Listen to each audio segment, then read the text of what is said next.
for this webinar. My name is Gavin Luter, and I am Director of Wisconsin Campus Compact, and my colleague from Illinois, I'll let her introduce herself. Hi, I'm Natalie Furlette. I am the Executive Director of Illinois Campus Compact. Great. And thanks a lot for Illinois Campus Compact co-sponsoring the webinar. Just so everyone knows, we are recording, so this is going to be posted later. The PowerPoint will be available, so don't worry about having to take notes on what specifically on the screen.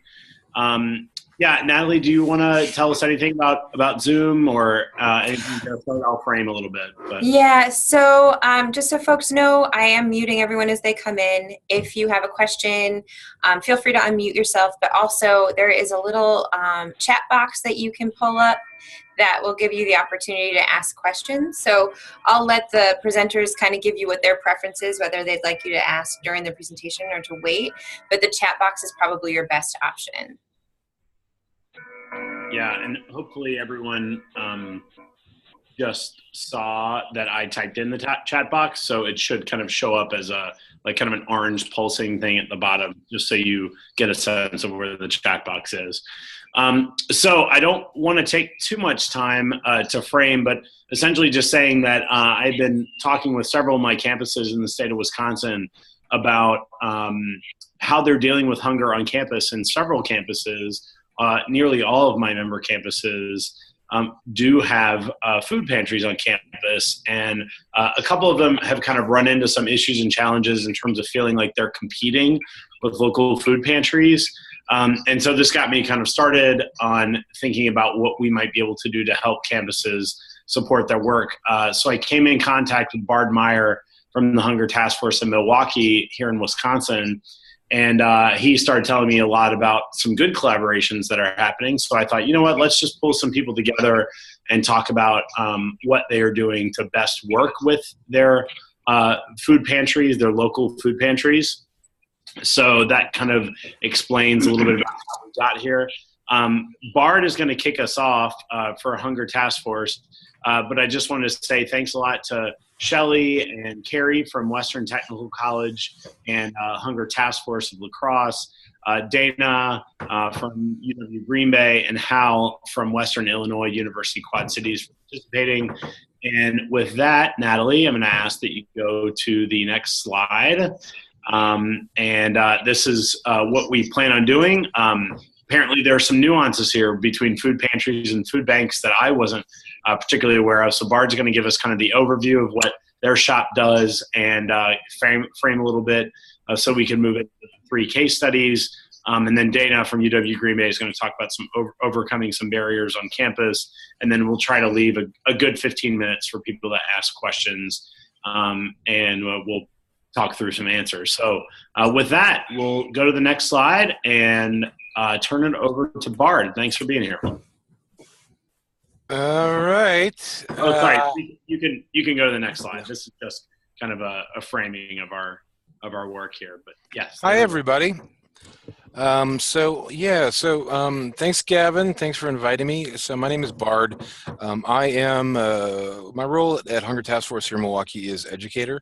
So I go out and talk about what we do and that which we believe in, and also talk about, food insecurity and what can be done. So as a food bank now, I think kind of want to get through. I'm just going to be really brief on this stuff. If you have questions, feel free to hit me up while we're going.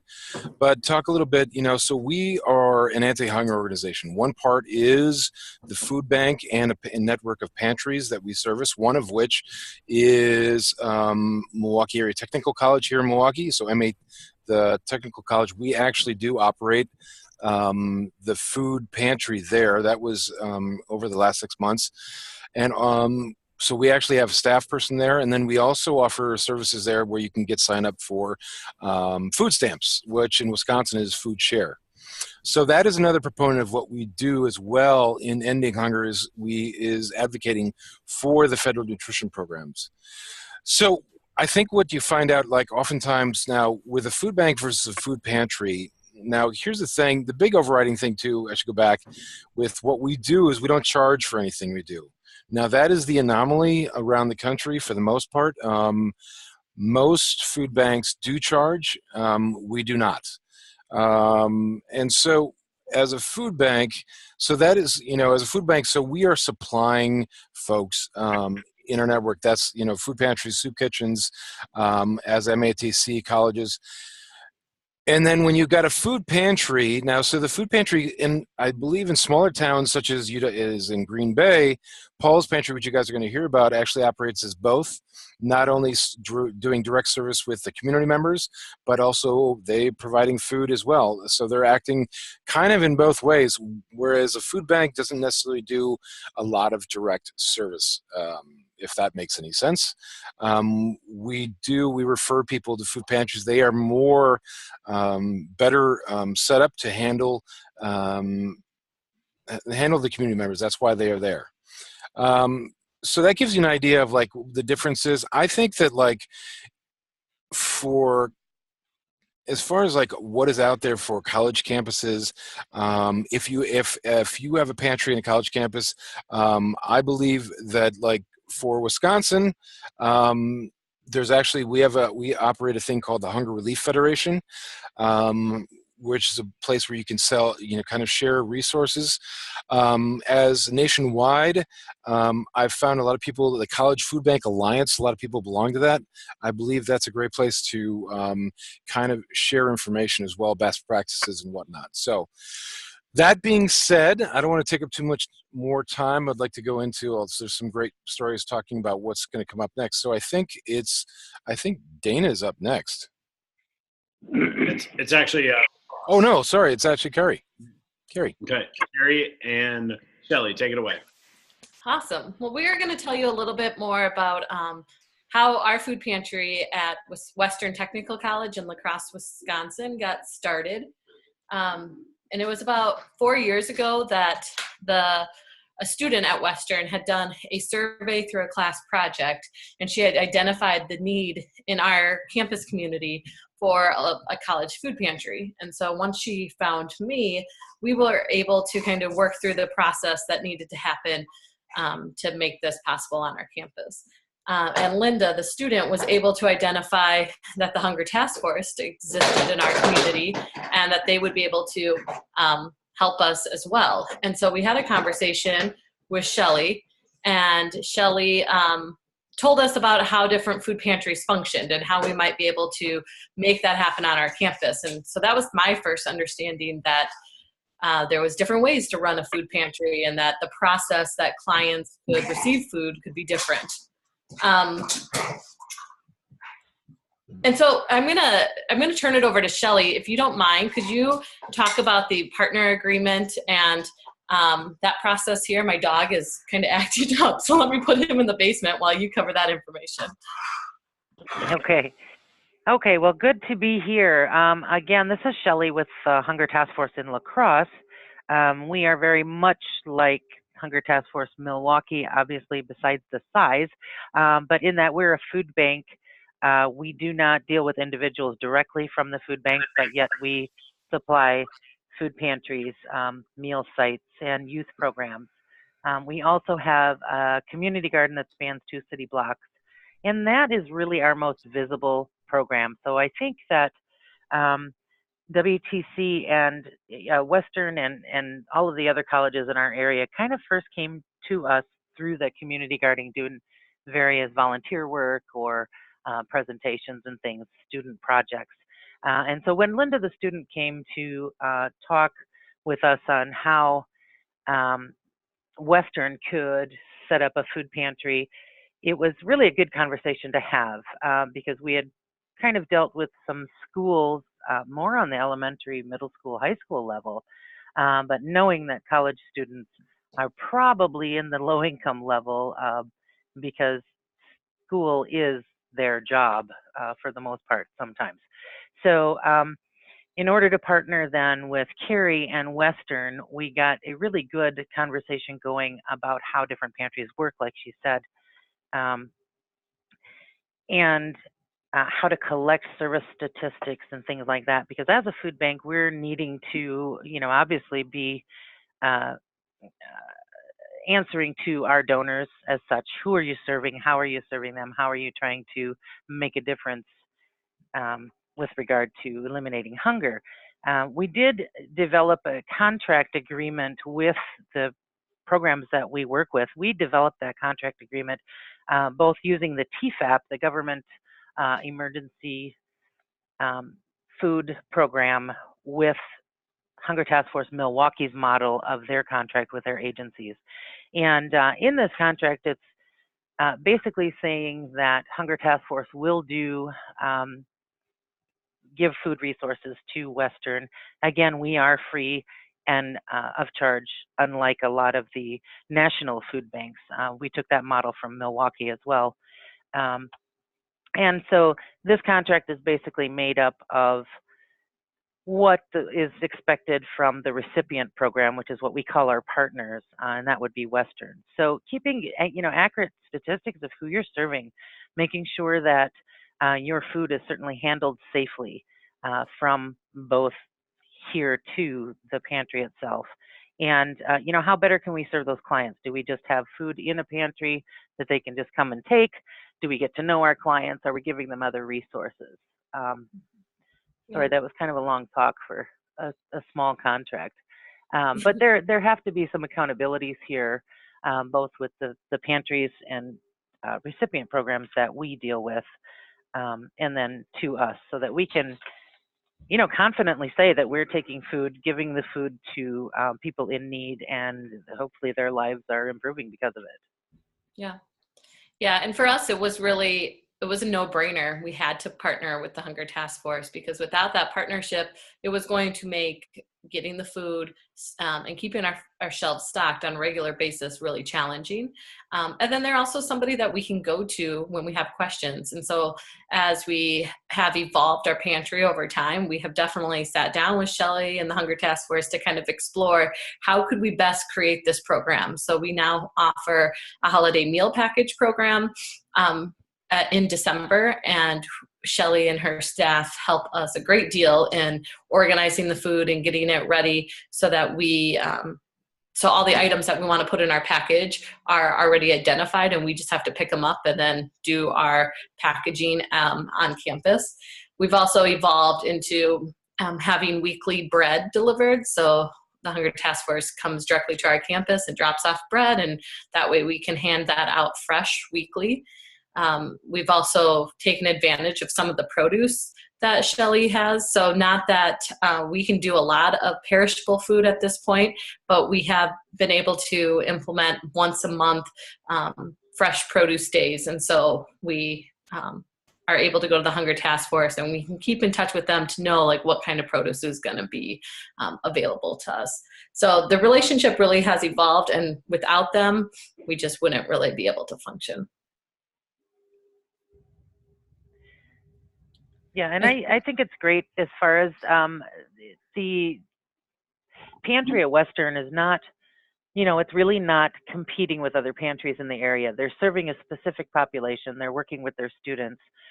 They don't need to hold their own food drives and expend the staff and the resources necessary to do something like that. But yet they can, count on us for supplies for the most part. And then any possible other funding they have may be used to purchase needed items that we just don't have at the time. And for them giving referrals to, other programs that they might be eligible for just takes it a step further. Mm-hmm. Yeah, that's a great point. I would say 85% of our food comes from the Hunger Task Force, but then things like diapers and some other health products that we aren't able to get from the Hunger Task Force, we do then purchase with the funding that we have secured through donations. So it provides a nice balance. So the bulk of it is really just there available for us when we need it. So I think that covers our spiel. Of course, we can take any questions. If you want to ask them now, put them in the chat, or ask them at the end. We would be happy to answer those. Okay, Natalie, can we go to the next slide and then ask that Hal start her presentation? Thanks, Hal. Hi, everyone. My name is Hal Dutmer. I'm the AmeriCorps Vista working at Western Illinois University Quad Cities, and I'm also currently the chair of our on-campus food pantry here at Western. Our pantry just opened last April, and the process of getting it open started last fall. So we're a relatively young pantry. So what I'll be focusing on mostly is some tips about getting a pantry started, especially from the perspective of a student or a young volunteer, and how you can kind of get that all going. So my first tip is to do your research. So there's a lot that you need to do when you're starting a food pantry. And we have found the College and University Food Bank Alliance, or CUFBA, really, really helpful. So if you go to their website, they have a lot of information and resources that you can use. So things like materials about day-to-day operations, getting volunteers, establishing community partnerships, and fundraising. There's just a lot of really good stuff there, and that really helped us get started. The second advice that I have is to gather a team. So forming a committee of at least one student and one faculty or staff member, I think, is really important. If you're a student, it's nice to have a connection to someone who can kind of navigate some bureaucratic issues on your campus and just kind of help give you that information that you need for your university to take you seriously.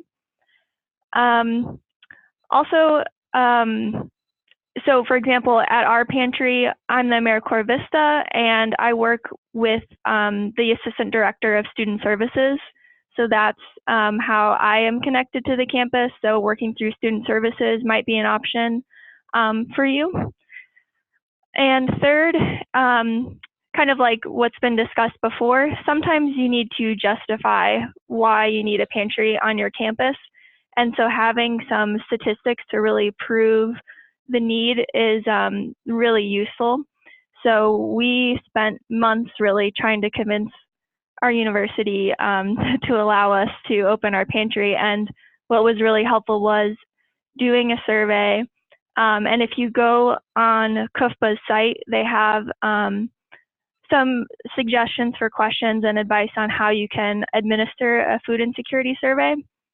And that information, we found that our food insecurity statistics were comparable to the national averages. And so that helped to convey the need. And fourth, again, I'm just going to emphasize how important and useful it is to partner with your local food bank. So as of right now, our food pantry is running completely on donations from students, faculty, and staff that we've been doing on food drives. And it's a great way to get the word out about your food pantry, but it's just not sustainable to keep your shelves full all year long. And even after doing our food drive this year, where we got over 2,000 pounds of food, there were still things, specific items that we didn't have or that we were low on. So to actually have a partnership with a food bank, it's just, you know that you're always going to be okay. So that, I think, is a really, really great step that you can do to really take your food pantry to the next level and make sure that it'll be able to last for years. So I recommend that you reach out to your local food bank for help early on, and they might be able to provide you with things that you might not be expecting. So things like shelving or a refrigerator or other resources beyond just food. So we were actually able to partner with Riverbend Food Bank as a part of their school pantry program. At first, we weren't sure if we were going to be able to partner with Riverbend because we didn't qualify for being a partnering agency. However, when we reached out to them again, they were eager to help us and found a way to assist us through one of their programs. So I think reaching out to your local food bank and being flexible and making sure that you communicate that, you know, you, like, here's what my needs are and how can you help maybe. And I think more than likely they'll be very eager to help you. So just remaining flexible, I think, would be my advice, because we, at first we weren't sure if we could partner or not. And then fifth, show that you care and that you're serious. So our pantry really began to take off once we developed a brand and really took the time to show the campus that we care. And just these little gestures can really make a lasting impact. So things like making your pantry an inviting space and using things like color and art and music to just liven up the space and make it more happy and comfortable. I know that nobody wants to visit a food pantry, so if you can just make it as comfortable and as pleasant as you can, it shows that you really care about your students. And then also, it's really important to respect people's privacy and confidentiality when it comes to food insecurity, especially, because if you're not treating your guests with dignity, they're not going to feel comfortable to come back. So just really being very careful and cautious every step of the way, and letting that care that, made you want to open the pantry in the first place always, keep to motivate you to take the time and energy to really do everything right. And so to give you an example of what it was like at our pantry, it's just a closet, really. It's a small walk-in closet.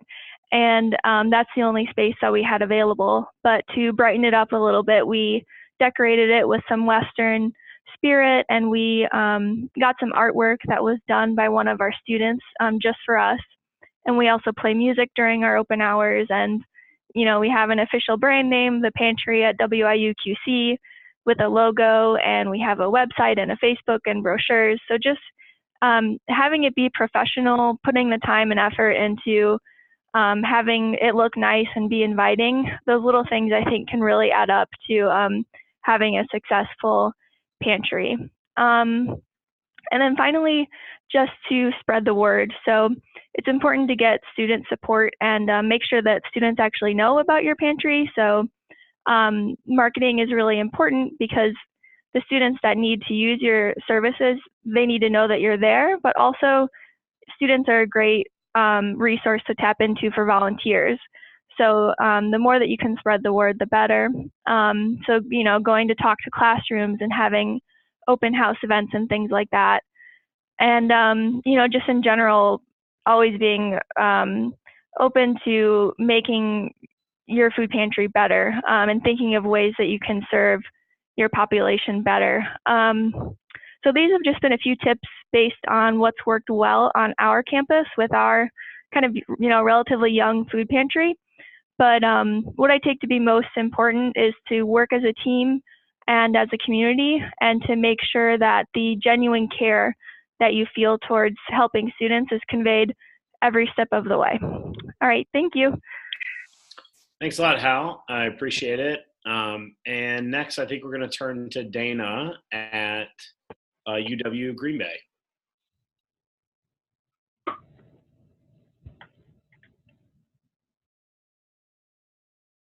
You still there, Dana?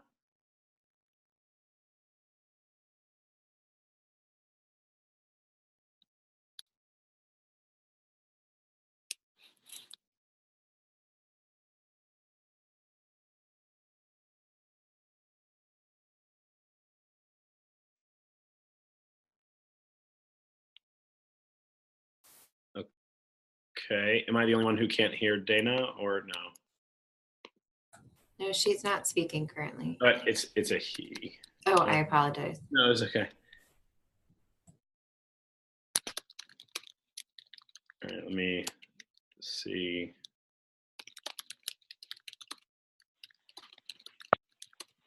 Hello, this is Fred Fleischman. Can anybody hear me? Yes, we can hear you, Fred. I am, as long as Dana's not speaking at the current moment, I'm from Paul's Pantry, and we support the food pantry out at UWGB. And under Dana, the pantry has grown tremendously. It was operated with a closet by Stacy Christian, who'd had maybe 50 to 100 cans of food there. And we reached out to them to have them get involved with our pantry as far as volunteering and running different programs. And we found out about their food program, or food pantry, and we pledged our support to them. So it's been just a great relationship. Under Dana, he's moved out of that closet to a separate room. I bring him food every month when he calls. Secondly, he just finished a food drive that he did in December through the professors and the students at UWGB, and they raised over 6,000 pounds of food, which it's a big thing to, not to be a drag totally on our pantry, but to have help from the university also. So it's a good partnership. And secondly, what has really made the program a success is we're getting help from all the professors out at UWGB. We have a Sarah Schmitz who brings her whole class to the pantry. We let them see the face of poverty head on. At our pantry, we're feeding 4,100 families. So I think it's important for the sociology students at our college to see the poverty in northeastern Wisconsin. We have dietetic people coming in, and what they do is they measure the quality of our food, because if you look at any pantry, they're full of carbohydrates. But really, every pantry needs more protein. Tuna, peanut butter, whatever it is. And since they've been measuring it, the amount of our protein is going up every year. We have a student, Mallory Krieger, who comes to our pantry, and she does cooking with fresh vegetables, little programs, and passes out nutrition samples. And then when Dana and I met this summer before the school year started, he asked if we could do anything about internships. And we certainly would try. So he came up with a program under Jen Shannon, and she's our BSW field coordinator. And with her, the 3 students are trying to put a booklet to address what a person who needs anything in northeastern Wisconsin, where they would go. Do you need a meal? Do you need to go to a homeless shelter? Do you need to go to a battered woman's shelter? Do you need food on a consistent basis? So that's what those 3 students are working on. So those are just some of the things that are going on between us, and I would say our success is just totally based on going back and forth, helping each other go forward. And finally, the last thing we're looking at we're looking at putting food plots out at UWGB, and whether the Hmong people would use them, or low-income students could grow their own fresh vegetables that stay out there in the summer for summer school, whatever. So we're trying to put that together with their MSW, Margaret Kubek. So that's all I have to say, but I just want to tell you how good things are going, and Dana Johnson's been a great contribution. Great. Can you all hear me now? Yes, we can hear you. Okay, good. I was muted, so sorry about that. Thanks, Fred, for cutting in there for sure. I think you highlighted a lot of where we're going and where we're growing.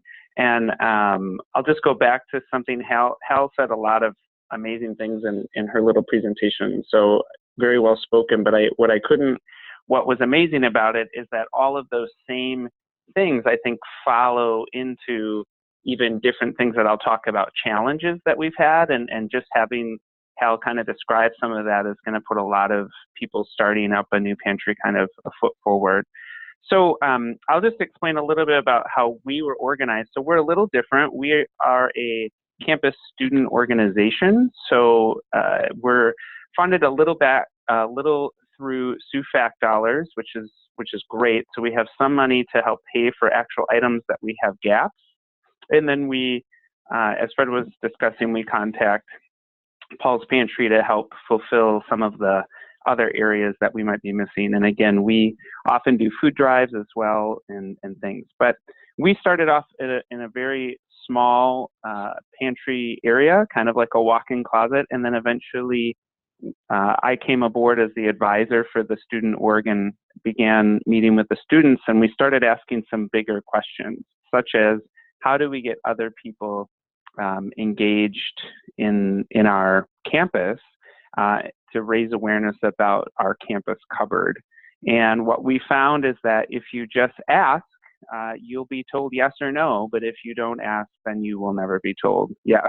So we ended up this year, our 4th year of having the cupboard, having an accessible, much larger space, which has grown even not only having food, but we also offer toiletries, cleaning products. We have a donation drop-off kind of room. We have several other rooms where we've opened a campus closet that allows students to come and get clothing, both for career type clothing and others.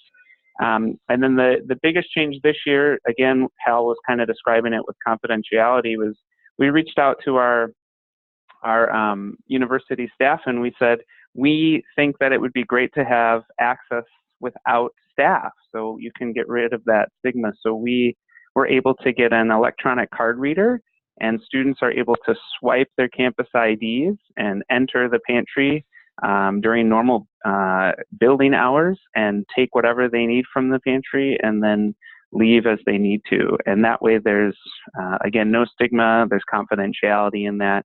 And but that required, as Hal described, quite a bit of professionalism, discussion with different areas. And then the most engaging piece has been working with Paul's Pantry, because we're in a university that's kind of isolated. We're outside the city of Green Bay, and it's hard to ask for help, particularly when you're being funded with state dollars. So the idea that we would reach out to Paul's Pantry and actually start that partnership, it was one of those things where we just asked, and luckily Fred and others said that they were willing to participate in that. And I think that that's all I have on this particular slide. You go to the next slide, Natalie, for the challenges. Yeah, there you go. Okay. So one of the things, it's great, like we're very excited we have a campus cupboard, but we have certainly faced some interesting challenges in the last few years. So the first one would be that food insecurity, while many people understand that there's a community pantry and there is food share and things for students, is that our university operates under the assumption that since students are paying, sorry, someone's phone is ringing, since students are paying to go to school, that our university should provide everything for them. Well, that's not the case. So we've asked, we've seen an uptick in our usage of our pantry. So about a year ago, our pantry served about 30 to 40 students, and since allowing the electronic admission to our pantry, we're serving about 150 to 200 students a semester. So a huge increase. And what we're finding is that our administration has said, you know, since you receive these dollars as a student organization, we do not want the community to be solicited for donations, nor do we want the community to be solicited for funds. So essentially, the stigma here is that we cannot advertise that we have a problem or a need, that there are students who may be hungry on our campus. So I tell you that because that's a reality. You may face people wanting to kind of hide that. So there's definitely certain things you can do. So I've started to work with our university's advancement office and said, great, if I can't advertise, can you as a foundation go out and start advertising for us? So we've got a few different things that we're attempting to do. We're alumni that we could look at and say, could you make a donation? So I don't think the door's closed, but you should know that as a general rule, no university wants their community to know that they might have students who can't afford food. I think the second is money. So again, we actually do have some funding, but as Hal kind of identified, there's always gaps. So where can you spend that money? And we certainly can't go out and purchase certain foods at certain places because of our status as a state school. So we have to purchase certain things online, and we have to purchase certain things with state-approved vendors. And actually, the food ends up costing more than we would like. But I definitely think that what we can do as a student organization is we can fundraise. But again, so we've found that we can't do that privately, so we're having to work now with our advancement office and do that. The other piece is administrative support. So as a faculty member, I take on the advising of the campus cupboard on my own, and it's not anything necessarily extra, so to speak, but it does mean that there's a limited amount of time, right? So we don't have a director of our cupboard and people that can actually be in there. But what we find is that the students need to take on those roles. So really trying to find good, strong student leaders that are interested in this and food insecurity in general. And then I've actually reached out to several other areas on our campus. So we have a counseling service, our student government office. We have a Pride Center that helps our students who identify LGBTQ+, which is where our campus cupboard started. And all of these people have been able to help us provide administrative support, not only to the cupboard, but then when we have challenges in the cupboard, we're able to say, hey, we've got 9 groups on campus. We're coming to you, Chancellor or Foundation, and saying that this is a bigger need. So the more people you have in your camp, for sure, the better. And then food donations and supplies. I think, as I talked a little bit earlier, I feel really terrible about doing food drives on campus because I always feel like we're asking our students who are using the cupboard to give to the cupboard, or the students who aren't using the cupboard but still their peers. So it's kind of weird. It'd be like someone who got food share or food stamps saying, can you give up some of your food share to give to someone else? And I just, that's a really tough question for me to ask. But we do receive the majority of our food donations from faculty and staff who are willing to give. We've done a lot of campaigns regarding just remember to pick up an extra thing of spaghetti. So we've sent out a lot of emails, a lot of marketing materials, again, Facebook, we have a campus website, Twitter, things like that. And then there are other things that you don't realize that, you're going to need. You're going to need, whether it's supplies, as the slide will say, but students need more than just your standard canned goods. So we've tried to really branch out, and we're looking forward to having some fresh food in the future, but you're going to need a refrigerator, and there's costs associated with that. And you're going to need Purell and all these sorts of things to help sanitize workstations.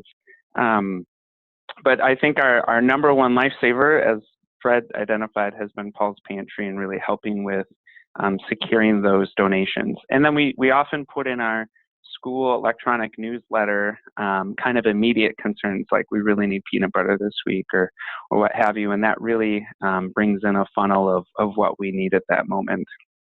And then last but not least is staffing support. So I think Hal identified kind of in there, they had certain hours, and we used to be like that as well.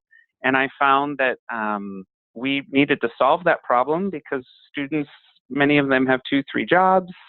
They're not able to volunteer as much on campus, and we were only open like 2 to 4 on Tuesdays and Thursdays, and that just didn't really give us what we needed. So we were able to reach out and get this electronic key card donated. By the way, that's about $3,000 to $4,000 depending on your school. So if you're wondering how big that is, it's pretty big. And that allowed us to get rid of our staff to help it. And then the rest of the time, we're starting to set up a volunteer program where we can get certificates for volunteer hours and help basically bring more students into the cupboard to help support it. And at the same time, those students are giving back to their fellow students, because the faculty and staff, if they're already trying to do that, but again, it kind of puts this weird divide of, well, the faculty and staff are providing so much, but how can the students help? And then we are also finding community members or alumni saying, I have volunteer hours. Can I come in and help fold clothes for our clothing? Can I help sort out all of your materials? And can I help pick up? And one last thing that we've done, just to give you another confronting challenge, is we found that people may not want to walk over to the cupboard to make a donation. So everyone has access with that card, which is really great, even faculty and staff. But second, we purchased all these really cool green bins, kind of like, they're obviously bigger, but you know how you go to the store and they have those take a penny, give a penny sort of thing?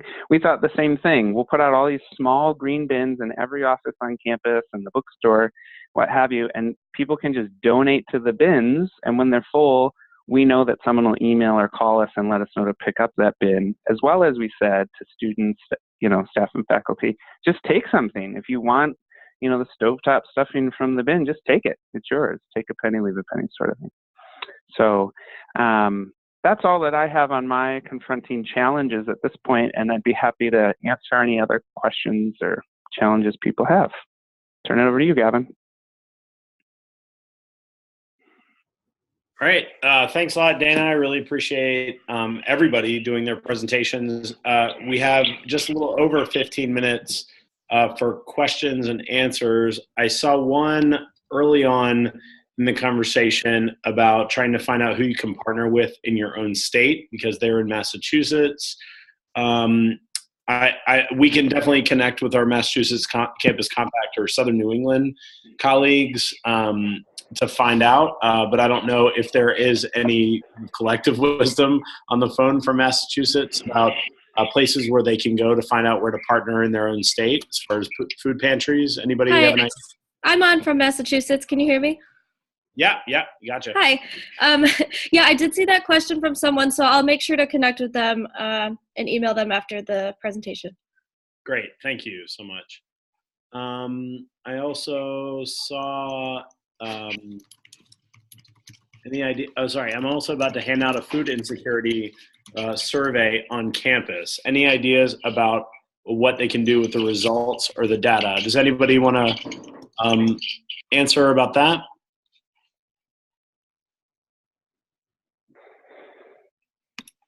Well, this is Shelley from La Crosse. Interestingly, well, in Wisconsin, there's some things going on, obviously, with the governor's proposal, and this could follow shortly in any one of the states that we're talking with today. But, one of the things in our governor's proposal is that they're going to be adding a 30-hour-a-week work requirement for any of the FSET training has increased for food stamp participation. And one of the things, obviously being with a college situation, is that there are part-time college students. This 30-hour-a-week participation requirement is just going to be impractical, almost impossible. So if you are doing that survey and finding out that there is food security, in and around your area, that's really good ammunition against, some of these proposals that are coming down on us. Mm-hmm. Yeah. Any other thoughts among the panelists about what a particular campus can do with the results of a food insecurity survey? As I understand it, one of my campuses right now is actually using the results of their food insecurity survey to try to build kind of the political support on their campus to start a food pantry. That's probably the most natural one that I've heard, but I don't know if anybody else has any other thoughts.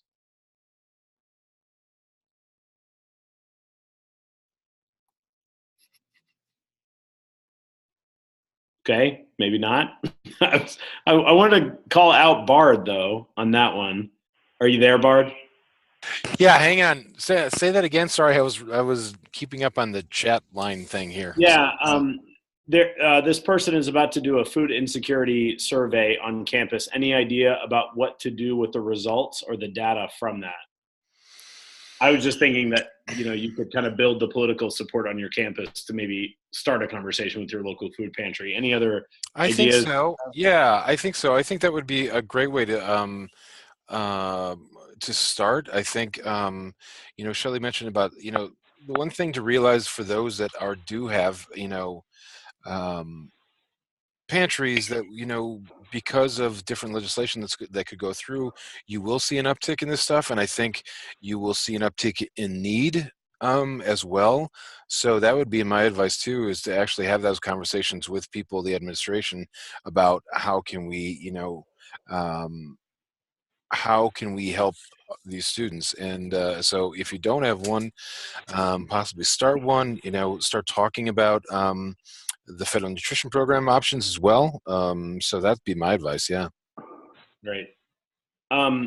Another question: how do you monitor how much food is taken without any staff present? Any thoughts from any of our campus folks, Dana or Hal? Yeah, I think most those three questions are pretty good, actually. So I can cover all of those. So this is going to sound very Pollyannish, but essentially I come from a social work perspective because that's the area, my background.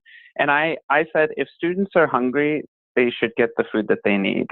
So we knew that if students came in and took more than one bag of groceries, 3 bags, 4 bags, whatever they needed, that would cause our supplies to go lower. But at the same time, we sat down as a group and said, we just don't care about that. If people want food and they need food, they can come in and take as much as they want. We understand that means that some people will use more than others, or some may come in more often. And we didn't want the stigma attached with you had to qualify, it had to be so many times. And we just knew that would mean it would probably be used more, and we would need to search out more donations. That being said, because the students do scan a card, and because they still sign a waiver of liability when they enter, we do have a way to look at the report from the scans, and that not only allows us to count our numbers, but it allows us to do what we call a gentle referral. So if there's other things on campus that we're able to refer students to, like we have emergency grant funding available now for things. We also have a campus meal donation program where people can sign up and actually get 5 on-campus dining meals per request. We're able to email them from our campus cupboard email and say, I've noticed you've been using the campus cupboard, more lately. We're very excited that you think that's a great resource. We have a few other campus resources we think you'd probably benefit from. And that's actually, I've gotten good response back from that, more so if they just came and they came only once a month or once a week, we wouldn't even know that was an issue. So for us, it's more like, if you need to have food, here it is.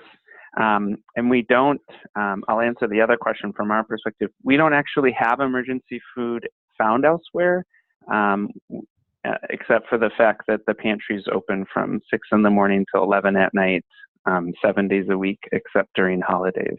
And maybe Hal can talk about how she does that as well. Could I say something, Dana? Yeah. Whenever I get a chance to talk to a group, this is Fred from Paul's Pantry, we always encourage, there's all kinds of food need. There's a student maybe that his transmission went out on his car and he can't buy food for a week. Well, that's one thing. But if you have a pregnant mother that's 19 years old or something, we're constantly mentioning come to our pantry where we can give you everything, the milk, the eggs, the cheese, the vegetables, the fruit, a little pantry isn't the source for that person. And we keep mentioning, always come to us because we won't turn you away. Thank you. Yeah, are there any other responses to the emergency, is anyone else doing emergency food if the pantry isn't open? Either Carrie or Hal or Shelley? Hi, this is Hal. So we have our pantry open hours, but also, I'm a full-time employee, so my office is right next to the food pantry. So if anybody, stops in 9 to 5, I'm here. And so I'm always available for that. And also, like I said, since we just opened, we don't have the amount of food to be able to not have regulations. So we do have, you can only come every 2 weeks. But if somebody tells us that they need more support than that, then we will give it to them. We won't ever refuse anyone. And then we also help refer people to other resources if we aren't able to help them. But so that's kind of how we do the emergency food. But yeah, there's lots of different options, and just given our young campus and our pantry being new, that's how we've handled it. Hey, Natalie, will you also put the last slide up? Because I think there's contact information of everyone on that. Maybe not. I might be wrong. Is that not what you're seeing? Because that is what I have on my screen. I still have oh, yep, I got it now. All right. Was Shelley, were you about to say something?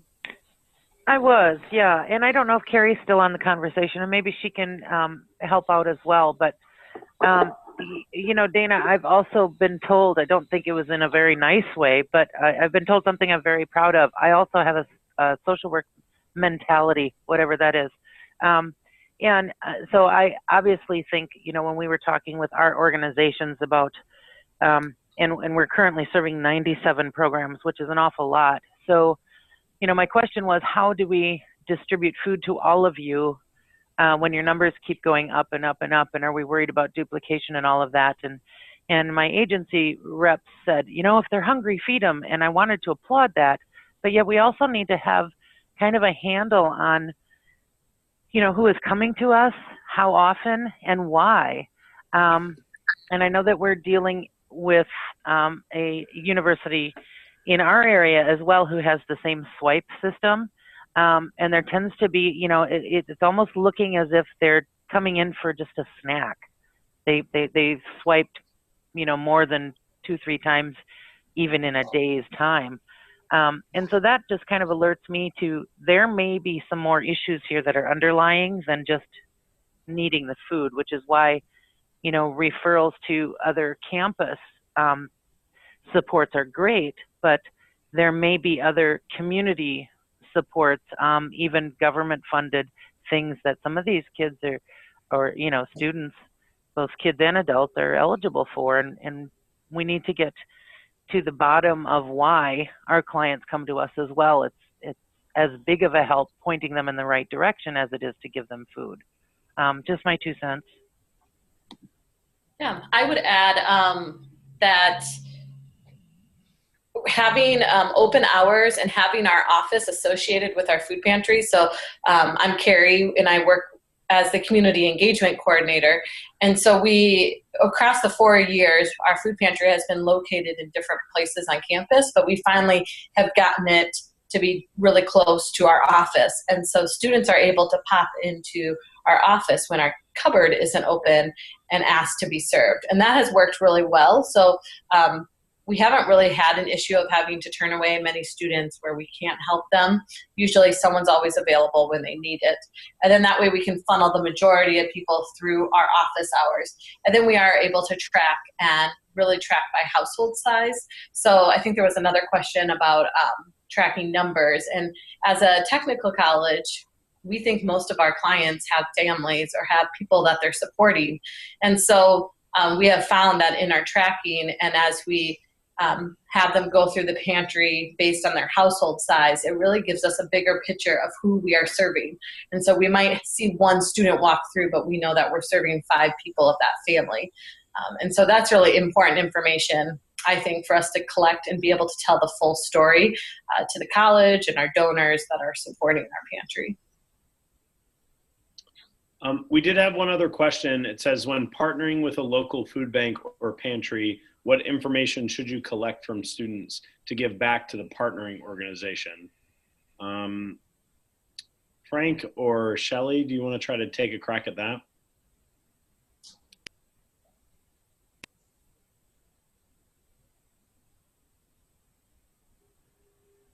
That's a good question. This is Shelley. We have so many different programs that we're dealing with. It's food pantries, it's youth programs, it's meal sites. So we're collecting information in probably too many ways. And it would be real nice if everybody fit into this nice little bubble that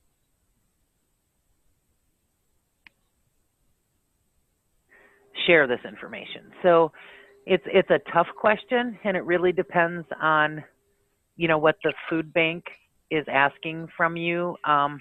And obviously confidentiality is a big issue, and we certainly respect that. And there's certainly agreements or things that you can, MOUs or things that you can work together with to decide what, if anything, is done with information. Thanks, Shelley. Okay, any other questions, or does anyone feel like their questions didn't get sufficiently answered?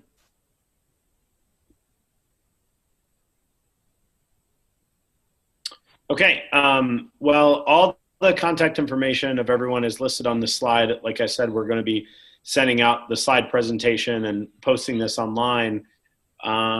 So everybody that I have communicated with on this webinar has been very, very willing to get back with me. So yeah, I mean, I think anybody would welcome the opportunity to answer individual questions over email.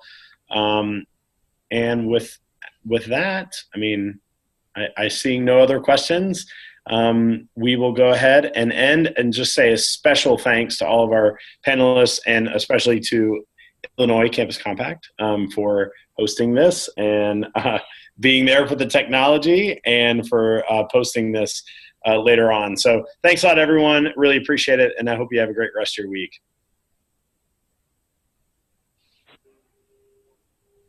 Thank you. Yep. Thanks, Kevin. Yep. Thanks, y'all.